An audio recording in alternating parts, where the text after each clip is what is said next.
सोनार धाम से के नाम से प्रचलित भगवान परशुराम जी की इस धरती संत शिरोमणि श्री रविदास जी महाराज जी की इस धरती, श्री कृष्ण भगवान महाराज की धरती, श्री भोलेनाथ की ये धरती, यहाँ पे विराजमान प्रभु श्री राम की ये धरती, सभी हमारे देवताओं प्रभु हमारे आराध्यों की ये धरती एक अलग संदेश देती है। यहाँ पे जब मैं आती हूँ तो जब मैं ये सुनती हूँ कि ये राजभर समाज का मंदिर है, तो ये कुशवाहा समाज का मंदिर है, तो ये यादव समाज का मंदिर है, तो ये परशुराम समाज का मंदिर है, तो ये रविदास समाज का मंदिर है, एक अलग अनुभूति होती है कि एक छोटे सी जगह पे सभी लोगों का समन्वय, सभी धर्मों का समन्वय एक दूसरे के साथ इकट्ठे होकर के और एक दूसरे के साथ सभी ईश्वर की पूजा करते हैं। बहुत खुशनसीब हैं वो लोग जो इस पावन धरती के आसपास भी रह रहे हैं, और हम सभी खुशनसीब हैं कि हम सभी को भी इस पावन धरा के तरफ से गुजरने का मौका मिलता है। और सबसे ज़्यादा सौभाग्यशाली हूँ कि मैं इस विधानसभा की विधायक हूँ जहाँ ये पावन धरती विराजमान है। आज हम सभी एकत्रित हुए हैं। ये सच है कि चुनाव के दौरान या चुनाव के बाद मैं इधर से जा रही थी और यहाँ पर संत शिरोमणि महाराज का यहाँ पे बैठ करके भक्ति भजन भाव चल रहा था। सभी हमारे श्रद्धालु यहाँ बैठे थे और बाबा साहब के भी अनुयायी यहाँ बैठे थे, सर्व समाज के लोग, क्योंकि यहाँ पे तो सभी व्यापारी भाई भी यहाँ से वहाँ तक जो हैं, जो हर समाज के लोग हैं, और यहाँ पे उपस्थित सभी समाज के लोग यहाँ बैठे हुए थे। और ये चर्चा आई, मुझसे किसी ने उस समय डिमांड नहीं किया कि आप क्या करेंगी नहीं करेंगी, पर मेरे मन में, मैं आप सभी आप अपने हैं, मेरे मन में ये कहीं न कहीं था कि एक बार मैं विधायक बनती तो निश्चित रूप से संत शिरोमणि रविदास महाराज जी का यहाँ पे भव्य मंदिर का निर्माण होता, और ये मेरे मन में था। और बाबा साहब ने मेरी मनोकामना को पूर्ण की, और यहाँ के हमारे सभी आराध्य देव, हमने यहाँ पे परशुराम धाम मंदिर में भी बार बार पूजा अर्चन किया। हे प्रभु, इतना दिन से मैं आपके क्षेत्र में, आपके आसपास में घूम रही हूँ, सेवा का अवसर ढूंढ रही हूँ, तो आपका भी आशीर्वाद मिला। यानी कि यहाँ इस परिसर में उपस्थित सभी देवी देवताओं का, जहाँ ये परिसर सभी देवी देवताओं के वास से भरा पड़ा है, सबका आशीर्वाद मिला और मैं विधायक बनी तो उत्तर प्रदेश के मुख्यमंत्री परम पूज्य योगी आदित्यनाथ महाराज जी के नेतृत्व में मैं सहयोगी मंत्री के रूप में बनाई गई, जिसका मुझे कभी अंदाजा नहीं था कि आप सभी के बीच की एक गरीब दलित परिवार की बेटी उत्तर प्रदेश मंत्रालय में मंत्री बनेगी। कभी मुझे यकीन नहीं था, ना ही मैंने सपने में कभी सोचा था। लेकिन मैं धन्यवाद दूंगी इस देश के प्रधानमंत्री और उत्तर प्रदेश के मुख्यमंत्री, इन्होंने 5-5, 6-4-5 तो हम आसपास बैठते हैं, मुझे लगता है कि 2-3 और मतलब 8-9 की संख्या में दलित मंत्री उत्तर प्रदेश के सदन में बैठे हुए हैं, जो उत्तर प्रदेश के हमारे मुख्यमंत्री जी के सहयोगी मंत्री के रूप में काम कर रहे हैं। और लगातार मुख्यमंत्री जी हमसे कहते भी हैं, हम लोगों की वार्ता होती है, कैसे आपके समाज तक कैसे सारी चीज़ों को बात की जाए, पहुंचाई जाए, कैसे। तो हम लगातार बार बार हमारी जब भी बात होती है तो हमने कहता है कि सरकार की जो योजनाएं हैं वो तो पहुंच ही रही हैं, जहाँ जिसको मिलना है, जो पात्र है उसको मिल रही हैं। परंतु हमारे दलित आज हर गांव-गांव में बाबा साहब की मूर्ति लगाने के लिए परेशान है। बाबा साहब की मूर्ति हर गांव-गांव में जहां भी जगह हो मूर्ति लगनी चाहिए। तो उन्होंने कहा बिल्कुल जाओ लगाओ, कौन रोक रहा है। उन्होंने ऐसा मुझे आशीर्वाद दिया और उनकी प्रेरणा से मैं लगातार अपने दलित समाज भाइयों बहनों के बीच जाती हूँ और लगातार सबसे मैं कहती हूँ जहाँ भी आपकी जगह हो आप बताएं, मैं वहाँ पे बाबा साहब की मूर्ति खड़ी करूँगी। मैं आप सभी से बातों के भावनाओं में बह गई क्योंकि मुझे लगता है कि आप सभी से अब मेरे अपने समाज के लोग और हमारे घर परिवार के लोग ज़्यादा से ज़्यादा बैठे हैं और मैं ज़्यादा से ज़्यादा बात करना चाहती हूँ। पर ऐसे कार्यक्रम में जहाँ एक सभी वर्ग के लोग हमारे बीच आए हैं, आशीर्वाद देते रहते हैं, उनका इतना स्नेह मिलता है कि कभी मुझे लगता नहीं कि मैं हमेशा ही अपने चुनाव के दौरान भी कहा करती थी कि मैं सलेमपुर को अपने घर का आंगन समझती हूँ और मैं खुद को यहाँ की बेटी समझती हूँ और जब मुझे अवसर मिलेगा तो मैं सलेमपुर को सजाऊंगी और संवारूंगी। और निश्चित रूप से आप सभी ने मुझे अवसर दे दिया और आज इतना बड़ा हमारा घर परिवार, हमारा समाज, हमारे लोग यहाँ पे आज बैठे हैं आप सभी के बीच। ये कार्यक्रम हो रहा है मंदिर के परिसर में हो रहा है।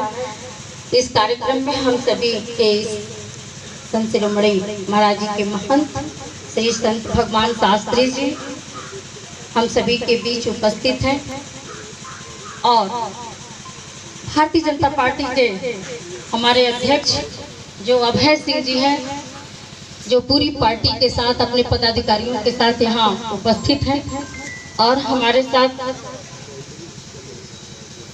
मैं क्या बोलूँ, मैं आपका कितना मैं वो करूँ कि मैं नाम नहीं, ये नाम नहीं है, जिनकी इतनी भावना है, जहाँ जब भी आपने मिला है और हमेशा मुझे आशीर्वाद दिया है और कभी कुछ हमसे ये नहीं कहा कि आपको ये करना है, पर हमेशा मैं आपकी आंखों में देखी कि आप चाहते हैं कि आपकी बेटी के हाथों ये शुभ कार्य हो और निश्चित रूप से मैं आपको प्रणाम करती हूँ। मंच पे विराजमान हमारे ये कोकिल जी और श्री मुक्ति नाथ जी, श्री कृष्ण मुरारी जी, श्री राम कोकिल जी, श्री अजीत कुमार जी, श्री रामदेव प्रसाद जी और लास्ट से चल के आए श्री रामेश्वर सिंह जी, श्री दयानंद जी, श्री अभिमन्यु जी, श्री दीनदयाल जी, श्री संतलाल जी, श्री राकेश कुमार जी, श्री रामचंद्र जी, श्री राम आशीष जी, श्री राम ध्यान जी, श्री रिंकू यादव जी, श्री राम भजू प्रसाद जी, श्री अवधेश जी, श्री राम आशीष प्रसाद जी पूर्व प्रधान, राम प्रताप जी पड़री गुजरात से, रमेश कुमार बागी जो अभी ये सोनभद्र से आपके बीच में आए हैं और सरवन जी, राजीव मिश्रा जी, नागेंद्र जी, लल्लन भाई और कृष्ण मुरारी मणि जो हमारे प्रधान बिशनपुरा और अमरेश सिंह बबलू जी जो ब्लॉक प्रमुख हैं और बड़े भाई भी हैं। आपका भी प्यार सम्मान स्नेह हमेशा हमें मिलता रहता है। बाकी बात हम सभी के अभिभावक हम सभी के बीच बैठे हैं जो हमारे मातृत्व संगठन के हैं और हमारे धर्मार्थ कार्यों को हमेशा देखते रहते हैं, सहेजते रहते हैं और जिनका कार्य हमेशा नीचे गरीब तबके के पिछड़े दलित शोषित वंचित को कैसे इकट्ठा करना, कैसे उनको हर प्रकार की समस्याओं से निजात दिलाना काम रहता है। ऐसे हमारे बड़े भाई श्रीमान संतोष दुबे जी अभी यहाँ बैठे थे, प्रमोद मिश्र जी और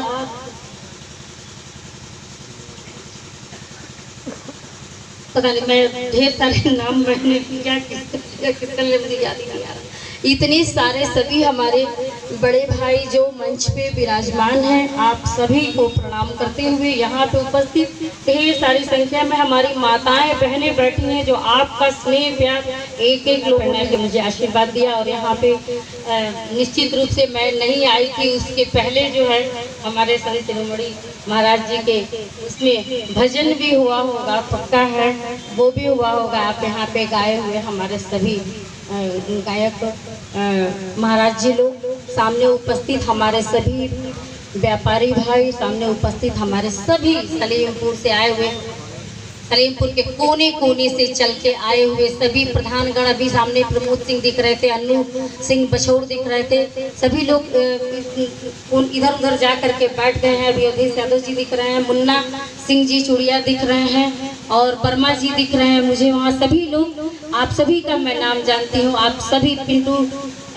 शाही जी दिख रहे हैं, खरवनिया के अमित सिंह जी दिख रहे हैं, आप सभी को मैं जानती हूँ, आप सभी को मैं प्रणाम करती हूँ। मैं बस एक बात कहना चाहती हूँ, कोई ये राजनीतिक मंच ये नहीं है, ना ही कोई मैं राजनीतिक भाषण देने वाली हूँ। यहाँ पे बहुत सारे मंच और मौके और भाषण का जगह होता है, ये सिर्फ और सिर्फ काम करने का जगह है। और जो मुझे जिम्मेदारी भी मिलती है, मैं एक एक सेकंड बस मैं यही सोचती हूँ कि जब तक मैं हूँ तब तक एक एक सेकंड में कैसे सलेमपुर की जनता के लिए मुझे क्या क्या करना है, सिर्फ उसी के बारे में मैं सोचती हूँ। और क्योंकि सोचते सोचते मैं अपना सारा काम करती हूँ। मैं बता दूँ, जब मैं प्रत्याशी के रूप में थी तो यहाँ जब सोनाग धाम में यहाँ तमाम मेला फंक्शन जो हुआ करते हैं और लोग हर दलों के लोग आते थे, तो कोई कहता था एक तरफ की सीढ़ी बनाने का ईंट दे देंगे, तो कोई कहता था हम बालू दे देंगे, और मंचों पर चढ़ के लंबा लंबा भाषण चलता था।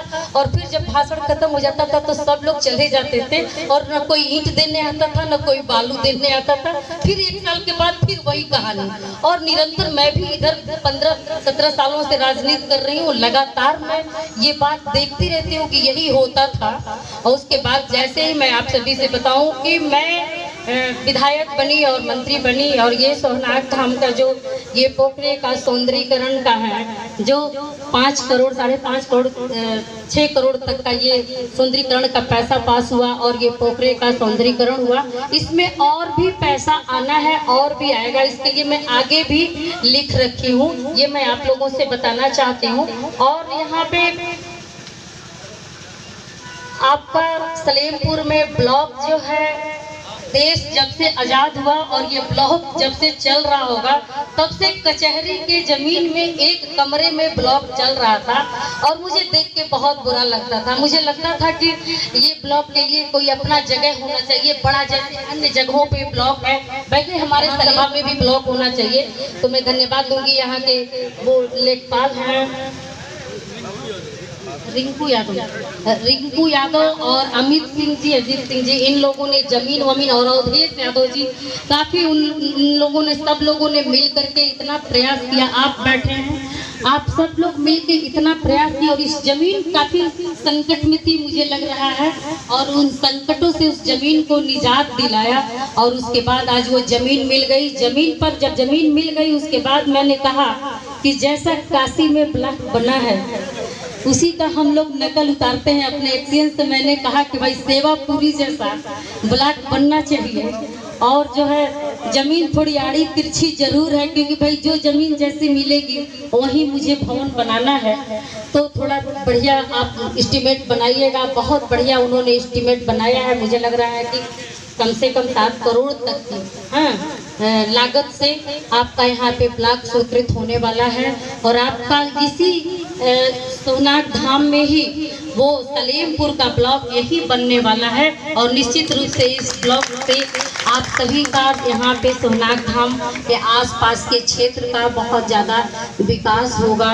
और मैं ये भी कहना चाहती हूँ कि यहाँ पे मुझे लगता है कि यहाँ पे कितनी सड़कें बनाई है मैंने सिर्फ सोनाग में। इस समय सोनाग में सिर्फ 5 सड़कें मैंने बनाई है। मैं आपको बता देना चाहती हूँ कि इसके आसपास के गांव में 5 सड़कें बनी हैं। इसके अलावा मैं आपसे कहना चाहूँगी कि आप जब यहाँ सोनाग से निकल करके चलते हैं, जब आपके बच्चे का एक्सीडेंट हो जाता है, आपकी पत्नी को बुखार हो जाता है, आपकी बेटी का तबीयत खराब हो जाता है, जब आप सभी यहाँ से निकलते हैं और अपने बच्चों के, अपने परिवार की स्वास्थ्य की चिंता करते हैं, जब से देश आजाद हुआ वो सलेमपुर की CHC को मैंने 10-15 बेड का हॉस्पिटल देखा, उससे बड़ा कभी नहीं देखा। और बहुत ज्यादा कोई व्यवस्था नहीं देखी। उसकी भी चिंता हमें हमेशा रहती थी कि हमारे गरीब लोग, कमजोर लोग जो यहाँ से देवरिया जनपद जाने के लिए सोचते हैं कि इतना दूर जाएंगे तो किराया भाड़ा लगेगा, और हमें स्वास्थ्य की सुविधा यही अच्छी मिलनी चाहिए। इसके लिए हमने भारत सरकार को लिखा, उत्तर प्रदेश सरकार को लिखा। आपको मैं बता दूं कि सलेमपुर उस अस्पताल के पीछे कम से कम 60 बेड का हॉस्पिटल बन करके तैयार हो गया है।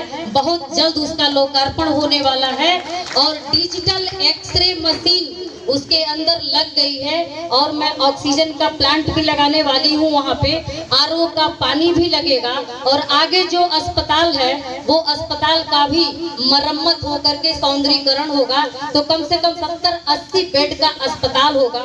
जब से मैं विधायक बनी, हर सांप काटने का हो, कुत्ता काटने का हो, हर प्रकार के सारे इंजेक्शन की चिंता करती हूँ, दवाइयों की चिंता करती हूँ, डॉक्टर्स की भी चिंता करती हूँ। और डॉक्टर्स भी यहाँ अभी एक परमानेंट आपके डॉक्टर जो है अथराइज्ड डॉक्टर बैठेंगे जो कभी यहाँ से हिलेंगे नहीं। बाकी 10-12 डॉक्टरों की यहाँ ड्यूटी रहती है जो बैठते रहते हैं, देखते रहते हैं। और बहुत जल्द सलेमपुर की चिकित्सीय सुविधा भी बहुत अच्छी होने वाली है।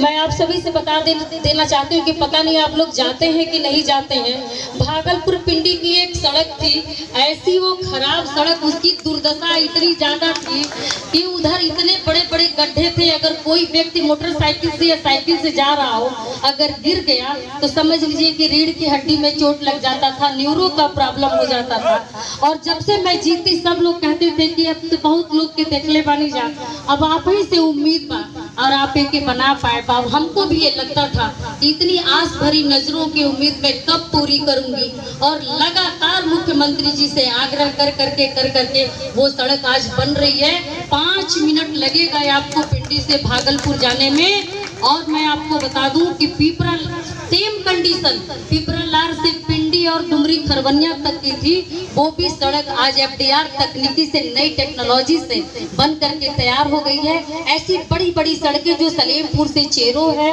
या बड़े हरदों से रेवली होते हुए नेमा तक या धरहरा है या रामनगर से परासी चकलार है या महदहा से डुमोलिया होते हुए मुजरी तक है। और एक और सड़क पकड़ी कोल्हुआ से पकड़ी झिल्ली पार तक की सड़क है, ये पड़री झिल्ली पार तक की सड़क है। ये सारी सड़कें, और एक सड़क जो है फतेहबाग से नदौली होते हुए चूरिया तक है, ये सारी सड़कें FDR तकनीकी से बनने वाली है। मैं आप लोगों को बता दूं, ये मेन रोड आपका जो है सोनाग से लेकर के बरठा तक ये भी पास हो गया है, ये भी बनने वाला है। और मगहरा से लेकर के और रामपुर बुजुर्ग होते हुए जो सलेमपुर तक की सड़क आ रही है वो भी पास हो गया है, उसका भी टेंडर हो गया है, बहुत जल्द वो भी बनने वाला है। इसके अलावा मुझे लगता है कि 150 से 200 तक की से भी ज्यादा सड़कें हमने तमाम, चाहे वो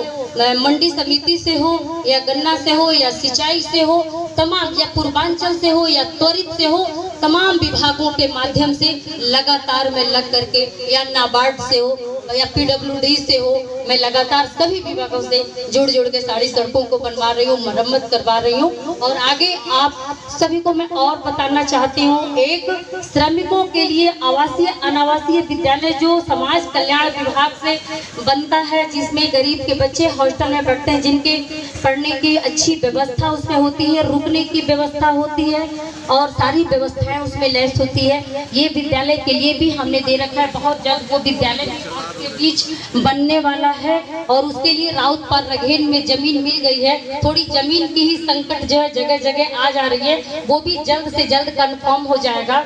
और आपके मंडी होलसेल मंडी सब के लिए भी हमने जो है स्वीकृत करा दिया है, जमीन उसके लिए ढूंढ रही हूँ। मैं आप सभी से बताना चाहती हूँ कि खेल के मैदान के लिए बड़ा, हमारे यहाँ एक बड़ा स्टेडियम हो, उसके लिए भी 5 एकड़ का 6 एकड़ का जमीन ढूंढ रही हूँ कि कहाँ मिल जाए कि सलेमपुर में जो है खेल का मैदान भी हो जाए। और मैं आप सभी को बताऊं कि जो मुंसफी के लिए बहुत दिन से लोग, जब मैं कचहरी में जाती हूं तो लोग आग्रह करते हैं, उसके लिए भी हमने उत्तर प्रदेश सरकार को मुख्यमंत्री जी के पास पत्र लिख दिया है, उस पर भी आगे कार्रवाई चल रही है। यानी कि मुझे याद नहीं आ रहा, 2 पॉलिटेक्निक के लिए हमने लिखा हुआ है, B.Ed BTC के विद्यालय गवर्नमेंट के लिए हमने लिखा हुआ है। और मैं तमाम वो सुविधाएं जो बड़े बड़े जनपदों में हैं, वो सारी सुविधाएं मैं सलेमपुर विधानसभा के अंदर लाना चाहती हूँ। आप सभी का आशीर्वाद यूं ही मिलेगा तो निश्चित रूप से बनेगा। ये आपका रविदास जी का जो मंदिर है, जिसके लिए आज हम सभी इकट्ठे हुए हैं, मैं आप सभी से कहना चाहती हूँ कि इसको भी हमने माननीय मुख्यमंत्री जी के पास लिख दिया और लेकर के मैं गई तो मुख्यमंत्री जी ने कहा कि कब से नहीं बना। हमने कहा मुझे नहीं पता, वहाँ पे जो बड़े बुजुर्ग हैं उनको भी नहीं पता कि कितना पुराना वो मंदिर है और आज तक वो नहीं बना। कहे तुरंत पत्र लिखो। मुख्यमंत्री जी ने स्वयं कहा मुझसे तुरंत पत्र लिखो और तुरंत बनेगा, संत रविदास जी का मंदिर वहाँ बनेगा। और मैंने तुरंत पत्र लिखा, मुख्यमंत्री जी के पास चला गया है, शासनादेश की कार्रवाई में है कि भी जमीनी थोड़ी सी अड़चन थी, उसको भी मैंने दुरुस्त करने के लिए, ठीक करने के लिए यहाँ आपस में सभी लोगों को लगा दिया है। सब लोग लगे हैं आपके नेतृत्व में। उन सारे चीज़ों पर भी मुझे खुशखबरी मिल रही है कि धीरे धीरे सारा जो है मामला ठीक हो रहा है, तो वो भी ठीक हो जाएगा, जमीन का भी। और यहाँ पे मैं चाहती हूँ, जमीन तो कम है लेकिन मैं चाहती हूँ कि यहाँ पे डबल स्टोरी, ट्रिपल स्टोरी बनाई जाए, एक हॉल बने, बाबा साहब की मूर्ति भी लगे और हमारे संत शिरोमणि भगवान रविदास जी की मूर्ति की स्थापना भी यहाँ बहुत बड़े और भव्य तरीके से हो, ताकि हमारे आसपास के 50 गांव के हमारे संत महाराज जी के भक्त हैं, जो उनके अनुयायी हैं, जो उनको पुकारते हैं, जो उनकी वंदना करते हैं, जो उनकी पूजा करते हैं, जो उनकी आराधना करते हैं, वो यहाँ बैठ करके आराम से उनकी आराधना कर सकें। यही मैं आप सभी को बताने के लिए कि आप सभी जब इकट्ठे होंगे तब आप सभी को मैं ये सब बात बताऊंगी और समय समय पर आप सभी का सहयोग भी मैं लेती रहूंगी। बाकी बात मुख्यमंत्री जी के यहाँ से और शासन से, प्रशासन से जो भी चीजें यहाँ होनी है बिल्कुल ही होगी। और आगे हमारे यहाँ पे बगल में मंदिर राजभर समाज का था, मैं उसमें भी आई थी। उन लोगों ने भी मुझसे कहा था कि यहाँ पे आपको बाउंड्री के लिए कुछ करना होगा, तो हमने कहा निश्चित रूप से। अभी मेरे अधिकार क्षेत्र में कुछ लिखने वाला ऐसा आया नहीं है कि धर्मार्थ कार्य के लिए मैं किधर कुछ लिखूं, लेकिन जैसे ही मेरे हाथ में आएगा मैं तुरंत लिखूंगी। वो भी मेरे हाथ में आ गया है और निश्चित रूप से मैं उसको भी लिखूंगी। जो भी हमसे ईश्वर के, प्रभु के चरणों में अर्पण करने के लिए जो भी हमारे पास है, सब तो उन्हीं का दिया हुआ है। जो भी हमसे हो सकता है उनके चरणों में पहुंचाने के लिए निश्चित रूप से आप सबों के आशीर्वाद से मैं वहां तक पहुंचाने की कोशिश करूंगी। और यहाँ पे इस स्थान पे भव्य हमारे संत रविदास जी की भव्य मूर्ति की स्थापना होगी। आप सभी के नेतृत्व में यहाँ शिलान्यास होगा और आप सभी यहाँ शिलान्यास करेंगे। मैं भी आप सभी के बीच उपस्थित रहूंगी। यही बात कहते हुए, आप सभी का आशीर्वाद लेते हुए, आप सभी का चरण वंदन करते हुए, आप सभी को प्रणाम करते हुए, अपने दूर दराज खड़े हमारे आए हुए सभी अतिथियों को प्रणाम करते हुए, जो इस कार्यक्रम में हमारे साथ चल के आए हैं, आप सभी को प्रणाम करते हुए, हमारे अनुसांगिक संगठनों से आए हुए हमारे सभी पदाधिकारियों को प्रणाम करते हुए, सामने उपस्थित सभी हमारे व्यापारी भाइयों को प्रणाम करते हुए और हमारे सभी समाज के लोगों को फिर से पुनः प्रणाम करते हुए मैं अपनी वाणी को विराम देती हूँ। बोलिए भारत माता की जय भीम, जय भीम।